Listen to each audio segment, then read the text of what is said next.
Good morning, all of the students. Welcome to the Parvi Academy.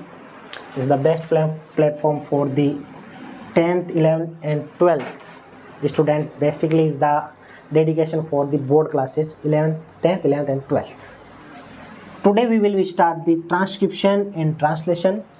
These both are the process in which DNA are modified into the mRNA.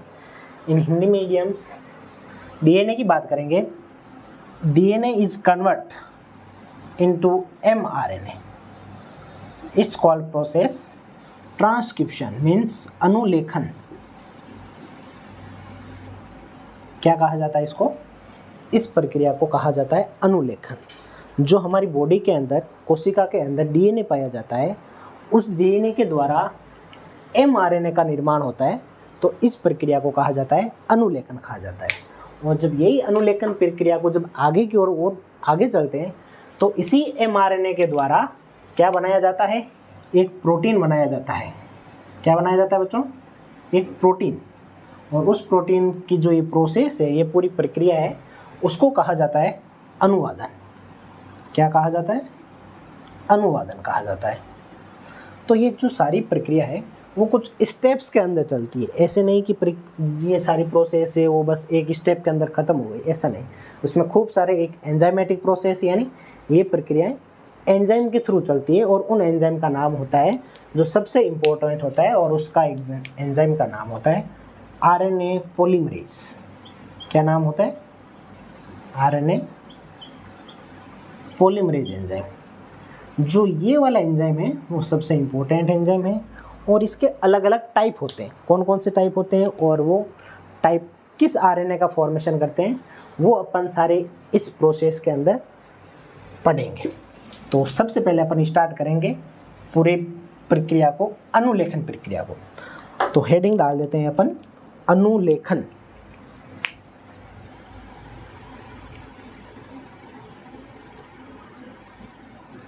अनुलेखन. वैसे अपन ने इसके बारे में कल थोड़ा सा डिस्क्रिप्शन देखा था. आज इसको अपन पूरा प्रॉपर वेब से पढ़ेंगे कि अनुलेखन क्या होता है, कौन कौन सी प्रोसेस आती है, और ये प्रोसेस कैसे चलती है, और बॉडी में अपने कहाँ चलती है. इस सारी प्रोसेस के बारे में अपन बात करेंगे. तो सबसे पहले अपन बात करेंगे DNA की, जो सबको पता है deoxy ribo nucleic acid. DNA का फुल फॉर्म होता है डीऑक्सी राइबो न्यूक्लिक एसिड्स. ठीक है. तो डीऑक्सी राइबो न्यूक्लिक एसिड है, उसके द्वारा अपन क्या बना रहे हैं? mRNA, जो मैंने आपको पहले भी बता दिया है. अब ये mRNA बनता कैसे, उसके बारे में अपन बात करते हैं. तो सबसे पहले बात करेंगे कि अनुलेखन प्रक्रिया है वो कितने स्टेप्स के अंदर हो रही है. वो होती है 3 स्टेप्स के अंदर. कितने स्टेप्स में? 3 स्टेप्स के बारे में हो रही है. तो वो स्टेप कौन कौन से हैं वो अपन बात करते हैं. पहली बात होती है इनिशिएशन. इनिशिएशन या इसको बोला जाता है प्रारंभिकरण. देन सेकेंड वन स्टेप आता है, उसको बोला जाता है इलोंगेशन. इलोंगेशन इसका मतलब होता है दीर्घीकरण. और जो थर्ड वाला स्टेप आता है उसको बोला जाता है, क्या बोला जाता है? Termination point. Is called termination. Termination का मतलब होता है समापन. यानी ये वाला जब प्रोसेस आएगा, इसके बाद ये सारी प्रोसेस होगी वो क्या हो जाएगी? समाप्त हो जाएगी. तो ये जो तीनों पॉइंट है वो उसमें से सबसे पहला पॉइंट लेंगे अपन इनिशिएशन. तो इनिशिएशन लेने से पहले ये आपको पता होना चाहिए कि DNA क्या होता है? एक डबल हेलिक्स स्ट्रक्चर है, यानी एक द्विकुंडलित संरचना है.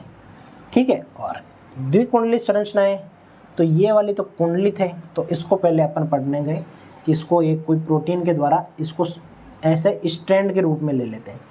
स्ट्रैंड के रूप में ले लेंगे तो इससे ये समझ में आ जाएगा कि इसके जो नाइट्रोजन क्षार होते हैं, DNA के अंदर नाइट्रोजन क्षार पाए जाते हैं. शर्करा, जिसको नाइट्रोजन शर्करा भी बोला जाता है, प्यूरिन और पिरिमिडिन्स होती है. अब देखो, सिंपल सा बेसिक कंसेप्ट है कि DNA से अपने को RNA बनाना कैसे है. तो DNA का एक स्ट्रैंड एक टेम्पलेट के रूप में काम करेगा. एक स्ट्रैंड एक टेम्पलेट के रूप में, मतलब कि ये वाला टेम्पलेट है DNA टेम्पलेट, उसके द्वारा एक टेम्पलेट RNA का बनेगा. दूसरे वाला जो टेम्पलेट है उसके द्वारा दूसरा वाला टेम्पलेट बनेगा. तो ये प्रोसेस आपको पता होना चाहिए। डीएनए के 2 टेम्पलेट से 2 mRNA बन जाएंगे। कैसे बनेंगे कि ये जो वाला टेम्पलेट है वो एक सांचे की तरह कार्य करता है। सांचा मतलब यानी वे प्रोसेस जिसके डिटो सामने यानी फोटोकॉपी जैसे आप बोल सकते हैं कि same to same ditto to ditto copy उसकी बना देता है। और वो बनेगा किसका? mRNA का बनेगा। तो ये आप कन्फ्यूज़न नहीं रखना है कि डीएनए से वापस डीएनए नहीं बनाना है, डीएनए से अपने को mRNA बनाना है। और mRNA बनाना है तो आरएनए और डीएनए के अंदर छोटा सा बेसिक सा कंसेप्ट क्लियर रखना चाहिए कि डीएनए की जो थाइमीन होती है, ठीक है, उसकी जगह आरएनए में क्या पाया जाएगा? यूरेसिल पाया जाता है। बस इतना सा कंसेप्ट आप क्लियर रखो, कहीं नहीं अटकने वाले। तो इससे अब अपन स्टार्ट करते हैं initiation process. Initiation, this is the first step of the transcription level.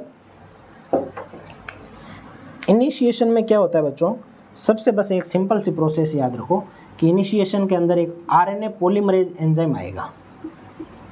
क्या आएगा? आरएनए पॉलीमरेज एंजाइम आएगा। ये क्या करेगा? ये करेगा जो यहाँ पे ये अपना डीएनए टेम्पलेट है, सपोज दैट ये डीएनए टेम्पलेट मान लो, यानी डीएनए टेम्पलेट मतलब डीएनए रज्जू, ठीक है। यहाँ पे ये आ गया, यहाँ पे आरएनए पॉलीमरेज, जैसे इसको आप इसको इस मार्कर से हाईलाइट कर दो, जैसे यहाँ पे आ गया, ये आ गया आरएनए पॉलीमरेज। आरएनए पॉलीमरेज क्या करेगा? डीएनए के उन स्थान को आइडेंटिफाई करेगा जहाँ से ये प्रोसेस, कौन सी? अनुलेखन वाली, जहाँ से ये प्रोसेस स्टार्ट करनी हो। ऐसे सीक्वेंस पाए जाएंगे उस डीएनए टेम्पलेट पे जहाँ से वो आरएनए पॉलीमरेज स्टार्ट करेगा। और जहाँ से स्टार्ट करेगा उसको क्या कहा जाता है? उसको कहा जाता है प्रोमोटर सीक्वेंस। क्या कहा जाता है बच्चों? प्रोमोटर, और जिसको हिंदी में वर्धक भी बोला जाता है। वहाँ से होगा आरएनए पॉलीमरेज स्टार्ट, वहाँ से आरएनए पॉलीमरेज स्टार्ट होगा। तो वो धीरे धीरे क्या करेगा कि जितने भी नाइट्रोजन क्षारक हैं उसके सामने नए नाइट्रोजन क्षारक बना देगा। नए नाइट्रोजन क्षारक कैसे? जैसे सपोज दैट कि यहाँ पर ए था, यहाँ टी था, यहाँ जी था, यहाँ सी था, यहाँ ए था और यहाँ सी मान लो। तो जो नया क्षारक बनेगा, जो नया डीएनए टेम्पलेट, जो आरएनए टेम्पलेट बनेगा, उसके सामने आपको पता होना चाहिए कि क्या बन जाएगा वापस। यहाँ ए था तो यहाँ डबल बॉन्ड आता है टी, ए के साथ जुड़ता है टी, पर अपन को आरएनए का टेम्पलेट बनाना है। तो आरएनए में मैंने आपको पहले ही कंसेप्ट क्लियर कर दिया है कि थाइमीन की जगह क्या आएगा? आरएनए के अंदर यूरेसिल आएगा, तो ए डबल बॉन्ड यू आ जाएगा। अब यहाँ थाइमीन है तो उसकी जगह भी क्या आ जाएगा? यूरेसिल आ जाएगा। यहाँ जी है तो उसके साथ हमेशा ट्रिपल बॉन्ड सी आता है, सी है तो ट्रिपल बॉन्ड जी डाल दो। ए की जगह टी आता है, पर टी अपन आरएनए बना रहे हैं तो आरएनए की जगह यूरेसिल डाल दो। और सी है तो इसके साथ ट्रिपल बॉन्ड जी डाल दो। तो ये बन गया पूरा एक नया टेम्पलेट, ठीक है। ये नया टेम्पलेट क्या है? इसका नाम क्या है पूरा का? ये बन जाएगा आपका mRNA टेम्पलेट। mRNA टेम्पलेट, ठीक है। तो mRNA टेम्पलेट ये बन जाता है पूरा न्यू, ठीक है। तो अब इस प्रोसेस को आप समझना सेकंड पॉइंट में। इनिशिएशन मतलब आरंभीकरण या प्रारंभिकरण, तो ये तो यहीं पे स्टार्ट हो गया, ये आरएनए पॉलीमरेज है यहीं पे हो गया। फिर आता है इलोंगेशन। इलोंगेशन में क्या होता है कि ये सारे के सारे जो नाइट्रोजन क्षार क्रम हैं वो आपस में जुड़ते जाते हैं, यानी इस पूरी श्रृंखला को, ये जो श्रृंखला है वो आगे बढ़ती जाएगी, ठीक है। और इस श्रृंखला में सबसे इम्पोर्टेंट पॉइंट होता है, कुछ फैक्टर काम आता है जो क्या करता है? इस इलोंगेशन में मदद करता है, यानी वर्धीकरण में या दीर्घीकरण में मदद करता है। उन फैक्टर को कहा जाता है सिग्मा फैक्टर। क्या कहा जाता है? Sigma factor. तो ये सिग्मा फैक्टर क्या करते हैं? इस इलोंगेशन को आगे बढ़ाने का काम करते हैं, ठीक है। और फिर ये बात अपन आएगी टर्मिनेशन में। तो टर्मिनेशन का मतलब होता है समाप्त करना। तो इस सीक्वेंस को समाप्त करने का एक दूसरे और फैक्टर काम आते हैं, जिनको बोला जाता है, क्या बोला जाता है? Rho factor. Rho factor, rho factor, जिसको आप ऐसे डिनोट भी करते हो, ठीक है। तो इनको बोला जाता है रो फैक्टर। जहाँ पे ये रो फैक्टर आ जाएंगे वहाँ पर क्या होगी? ये सारी की सारी प्रोसेस होगी वो स्टॉप हो जाएगी, यानी ये प्रोसेस हो जाएगी ख़त्म। और ये सारी की सारी प्रोसेस चलती कहाँ है अपनी बॉडी के अंदर, तो ये सारी की सारी प्रोसेस चलती है इनसाइड द न्यूक्लियस। किसके अंदर? न्यूक्लियस के अंदर चल रही है, केंद्रक के अंदर। ठीक है, तो क्योंकि डीएनए किसके अंदर होता है? केंद्रक के अंदर ही तो होता है डीएनए। तो ये अपन डीएनए से क्या बना रहे हैं? एमआरएनए बना रहे हैं। तो यानी जो जेनेटिक मटेरियल है वो केंद्रक के अंदर ही हो रहा है, और केंद्रक के अंदर ही डीएनए से क्या बना रहे हैं? एमआरएनए बना रहे हैं। तो ये बात आपको समझ में आ गई होगी कि डीएनए से एमआरएनए कैसे बना। तो इसके अंदर ये तीनों स्टेप इंक्लूड होते हैं। तो उसके द्वारा अपन एमआरएनए तो बना दिया। तो यहाँ पे ये हो गया ख़त्म अनुलेखन। अब इसको थोड़ा सा कंटिन्यू करेंगे तो इसका सेकंड पॉइंट होता है ट्रांसलेशन, जिसको आप अनुवादन भी बोलते हैं। तो अनुवादन में क्या होता है? सिंपल सी प्रोसेस है जो अपन इसी के अंदर आगे एक्सक्लूड करेंगे कि अनुवादन के अंदर जो अपन ने ये एमआरएनए बनाया है, जो अपन ने ये एमआरएनए बनाया है, इसी एमआरएनए को वापस कहाँ पे लेकर आएंगे? इसी एमआरएनए को हम आगे लेके जाएंगे प्रोटीन तक, प्रोटीन तक लेके जाए। पर प्रोटीन अब डी केंद्रक के अंदर नहीं बना सकते, इसलिए इसको अपन कहाँ लेके आना पड़ेगा? इस एमआरएनए को लेके आना पड़ेगा केंद्रक से बाहर। केंद्रक से बाहर कहाँ? कोशिका द्रव्य के अंदर। कोशिका द्रव्य के अंदर फिर एमआरएनए किस में बनेगा? कन्वर्ट होगा, प्रोटीन के अंदर कन्वर्ट होता है। तो अब अपन बात करेंगे, ये अपन बात करेंगे अब अनुवादन। किसकी बात करेंगे? अनुवादन। ये दोनों टॉपिक आपस में एक दूसरे से इंटरकनेक्टेड है, ठीक है, जिसको अपन बोला जाता है ट्रांसलेशन। ट्रांसलेशन, ट्रांसलेशन मीन्स अनुवादन। अब देखो, इस प्रोसेस को पूरा समझने से पहले एक बात याद रखनी है कि अनुवादन जो प्रक्रिया होती है, अनुवादन की जो प्रक्रिया होती है वो होती है 3 आरएनए पॉलीमरेज के द्वारा। कौन कौन सी होती है वो सब आपको अनुलेखन के बारे में पता होगा कि अनुलेखन जो है वो RNA polymerase first, RNA polymerase second और आरएनए पॉलीमरेज थर्ड। 3 प्रकार के आरएनए पॉलीमरेज एंजाइम पाए जाते हैं। इसके द्वारा अलग आरएनए का निर्माण होगा, इसके द्वारा अलग होगा, इसके द्वारा अलग आरएनए का निर्माण होता है। ठीक है, जो सबसे इम्पोर्टेंट है उसकी मैं बात बता देता हूँ। उसके द्वारा ये होता है एमआरएनए। जो आरएनए पॉलीमरेज थर्ड होगा उसके द्वारा बनता है एमआरएनए का फॉर्मेशन। तो यहाँ याद रखना है कि अपन बात करेंगे प्रोकैरियोटिक और यूकैरियोटिक। 2 प्रकार के जीव होते हैं। जो प्रोकैरियोटिक जीव होते हैं उनके अंदर केवल ओनली एक सिंगल प्रकार का आरएनए पॉलीमरेज होगा, वो only for RNA polymerase second.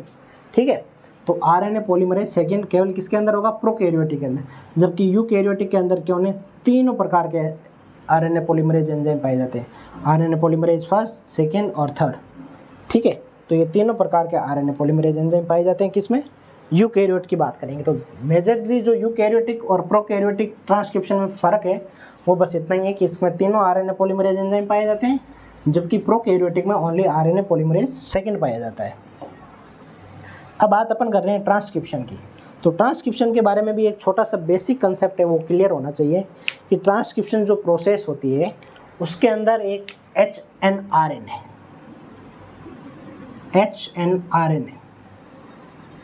ठीक है, एचएनआरएनए जिसको अपन विषमांगी आरएनए भी कहा जाता है। क्या कहा जाता है बच्चों? विषमांगी आरएनए। ये आरएनए बहुत इंपॉर्टेंट होता है ट्रांसलेशन प्रोसेस के अंदर। अब ये आरएनए बनता कैसे उसका थोड़ा सा अपन डिस्क्रिप्शन देख लेते हैं, क्योंकि अपनी बॉडी के अंदर जो अनुलेखन की क्रिया होती है उसके द्वारा टोटल आरएनए में बता रहा हूँ। पहले बनता है एमआरएनए, फिर बनता है टीआरएनए, फिर बनता है आरआरएनए, फिर बनता है एसएनआरएनए, फिर बनता है एचएनआरएनए। ठीक है, टोटल कितने प्रकार के आरएनए बनते हैं? 5 प्रकार के आरएनए बनते हैं। जो आरएनए पॉलीमरेज फर्स्ट होता है उसके द्वारा कौन सा आरएनए बनेगा, उसके द्वारा आरएनए, जिसको बोला जाता है राइबोसोमल आरएनए। ठीक है, उसके द्वारा कौन सा बनता है, आरएनए पॉलीमरेज फर्स्ट के द्वारा बन रहा है। जो सेकेंड वन है आरएनए पॉलीमरेज सेकेंड, उसके द्वारा बन रहे एमआरएनए, जो मैंने आपको प्रोकैरियोटिक के अंदर बताया। थर्ड वन है आरएनए पॉलीमरेज थर्ड, उसके द्वारा बन रहा है टीआरएनए।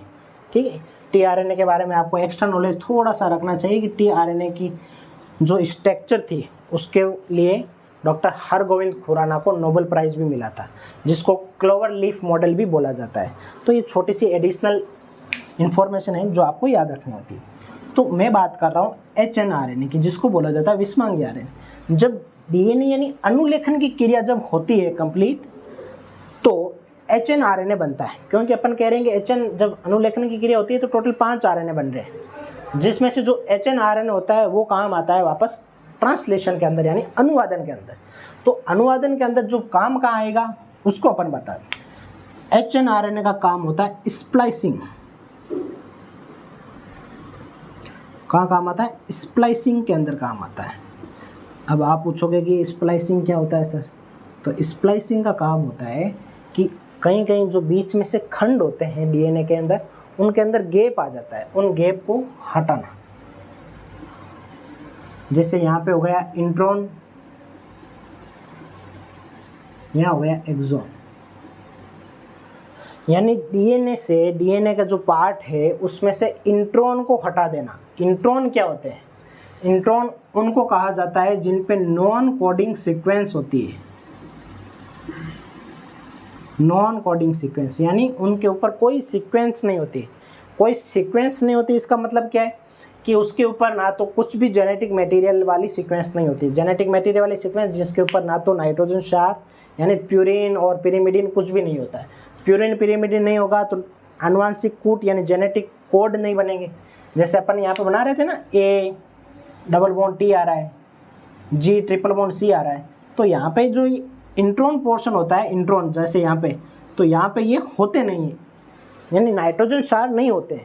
तो उनको नाइट्रोजन क्षार नहीं है तो वो वाला जो पोर्शन है वो वेस्ट पोर्शन है, कोई मतलब ही नहीं, व्यर्थ है वो। तो उसको स्प्लाइसिंग क्रिया के द्वारा हटा दिया जाता है।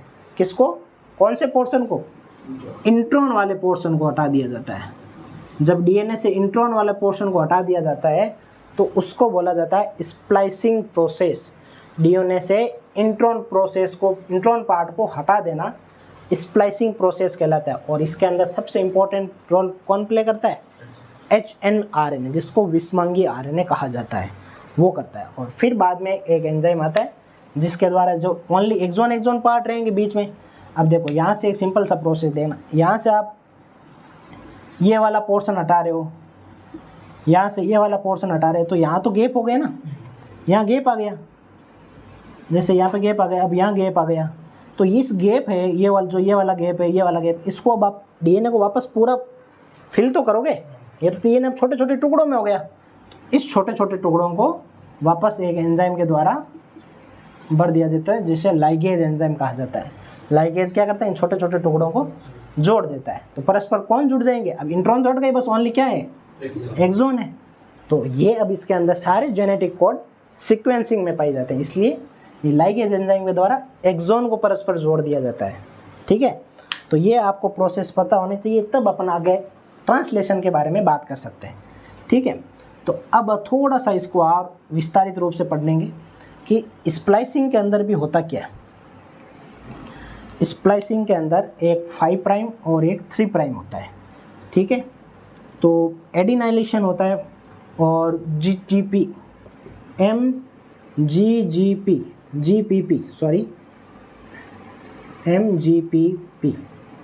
एक ये होता है, और एक होता है पॉलीएडिनाइलेशन। पॉलीएडिनाइलेशन यानी पॉलीएडिनाइलेशन का मतलब होता है पॉलीएडिनाइलेट अणु का जुड़ना। कौन से सिरे पे, अब देखो अपन ने हमेशा पढ़ा है कि जो अनुलेखन या अनुवादन जो प्रोसेस होती है वो हमेशा कहाँ से स्टार्ट होती है, 5 प्राइम एंड से 3 प्राइम एंड तक जा रही है।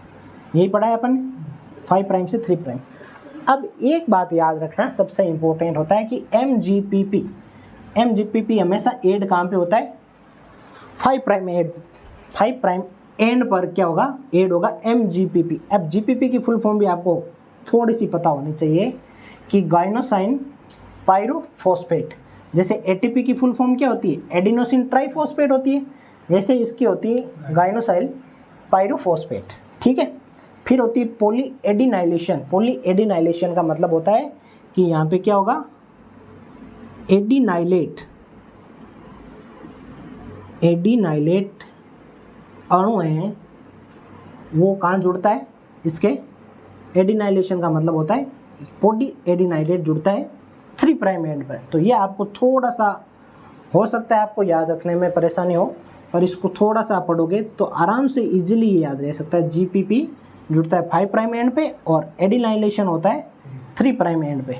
तो इसको कहा जाता है कैपिंग और इसको कहा जाता है टेलिंग। टेलिंग यानी ये टेल पोर्शन पे हो रहा है, पूंछ, जिसको पूंछ भाग पे कहते हैं, इसलिए इसको टेलिंग बोल दिया। कैपिंग यानी जो सबसे ऊपर वाला होता है उसके ऊपर कैप लगाते थे ना, तो ये सबसे ऊपर क्या है, 5 प्राइम एंड ये, तो यहाँ पे अगर जुड़ रहा है तो इसको बोल दिया जाता है कैपिंग और यहाँ पे होता है टेलिंग। तो ये 2 इंपॉर्टेंट चीज़ें होती है, कौन सी, कैपिंग और टेलिंग। ये कहाँ पे जुड़ती जाती है, ये 5 प्राइम एंड पे और दूसरी 3 प्राइम एंड पे। बाकी सब सेम प्रोसेस होती है। फिर यही mRNA होता है, वो किसके अंदर आ जाएगा, यहाँ से ये न्यूक्लियस है, ये न्यूक्लियस से ये mRNA था, ये जो mRNA था ये किसके अंदर आ जाएगा, ये क्या है, mRNA। ये mRNA आगे कहाँ आ जाएगा, ये mRNA आ जाएगा किसके अंदर, कोशिका द्रव्य के अंदर, कोशिका द्रव्य में आ जाएगा यहाँ पे। ठीक है। और इस कोशिका द्रव्य में आने के बाद आगे की जो प्रोसेस होती है वो होती है प्रोटीन की पैकेजिंग। अब यहाँ पे आ जाएगा तो इसके ऊपर एक क्या होते हैं, जेनेटिक कोड होते हैं, सीक्वेंसिंग होती है। ठीक है, उसको बोला जाता है यहाँ पे जेनेटिक कोड होते हैं। ठीक है। इसके द्वारा वापस क्या बन जाती है, नई प्रोटीन बनती है। इस प्रोसेस के द्वारा वापस नई प्रोटीन बनती है। और एक सिंपल सा बेसिक कंसेप्ट याद रखो कि नाइट्रोजन क्षार जब खूब सारे जुड़ जाते हैं तो क्या बनेगा, एमिनो एसिड बनता है। ठीक है। और खूब सारे जब एमिनो एसिड मिल जाएंगे तो क्या बनेगा, प्रोटीन बनता है। ठीक है। और नाइट्रोजन क्षार अपन कौन सी बात कर रहे हैं, adenine, guanine, cytosine, thymine, uracil, ये सारे नाइट्रोजन क्षार है। यहाँ पे अब खूब सारे यहाँ पे जेनेटिक कोड आ जाएंगे तो क्या बन जाएगा, ये एमिनो एसिड बन जाएगा। और एमिनो एसिड बन जाएगा तो फिर आगे ये एमिनो एसिड किसके अंदर कन्वर्ट हो जाएगा, प्रोटीन के अंदर कन्वर्ट हो जाएगा। तो अब इसमें खूब सारी प्रोटीन आती है, जैसे AUG, ये क्या एक्ट्रिक कोड है, जेनेटिक कोड ही है। ये है क्या, एक्चुअल में नाइट्रोजन क्षार है। पर अपन ने एक बात की थी कि जो आनुवांशिक कोड होते हैं, जेनेटिक कोड होते हैं, वो त्रिक होते हैं, यानी एक सीक्वेंस में 3 जेनेटिक कोड आते हैं। वो 3 जेनेटिक कोड ही डिसाइड करेंगे कि प्रोटीन कौन सी बनेगी। जैसे AUG, A आ गया, U भी आ गया, G भी आ गया। तो AUG किसको कोड करता है, हमेशा मिथियोनिन को कोड करता है। किसको, मिथियोनिन। अब यहाँ से मिथियोनिन बनेगा तो यहाँ से फिर आगे प्रोटीन, अमीनो एसिड कौन सा बनेगा, AUG आ गया तो मिथियोनिन बनना जाएगा, तो आगे मिथियोनिन प्रोटीन का फॉर्मेशन होता है। तो ये होता है अपने ट्रांसलेशन और ट्रांसक्रिप्शन, बेसिक सी चीज़ है। और उससे पहले आपको थोड़ा सा और बता देता हूँ DNA के बारे में कि DNA मोस्टली होता क्या है, DNA डबल हेलिक्स स्ट्रक्चर होती है। ठीक है। और इसका सबसे फेमस जो एग्जांपल दिया था साइंटिस्ट थे वॉटसन एवं क्रिक, जिन्होंने DNA का द्विरज्जु की मॉडल दिया था। और इसके जो लैबमेट्स थे, कौन थे लैबमेट्स, DNA के जो वॉटसन एवं क्रिक के लैबमेट्स कौन थे, जिन्होंने एक्सरे क्रिस्टलोग्राफी के द्वारा क्या दिया था, DNA की स्ट्रक्चर के बारे में बताया था। एक्सरे क्रिस्टलोग्राफी पढ़ा होगा। ठीक है। तो उसके बारे में अपन बात करेंगे। और एक छोटा सा और उसमें होता है, अपन RNA की बात करते हैं। RNA का क्या फुल फॉर्म है, राइबोज न्यूक्लिक एसिड, और DNA का डीऑक्सी राइबो न्यूक्लिक एसिड। बस दोनों के स्ट्रक्चर में फ़र्क होता है। एक 3 प्राइम एंड पे OH जुड़ा होता है, दूसरे के सेकेंड नंबर कार्बन होता है, उसके ऊपर OH नहीं होता है। Thank you so much for the connecting with परवे एकेडमी। Good luck.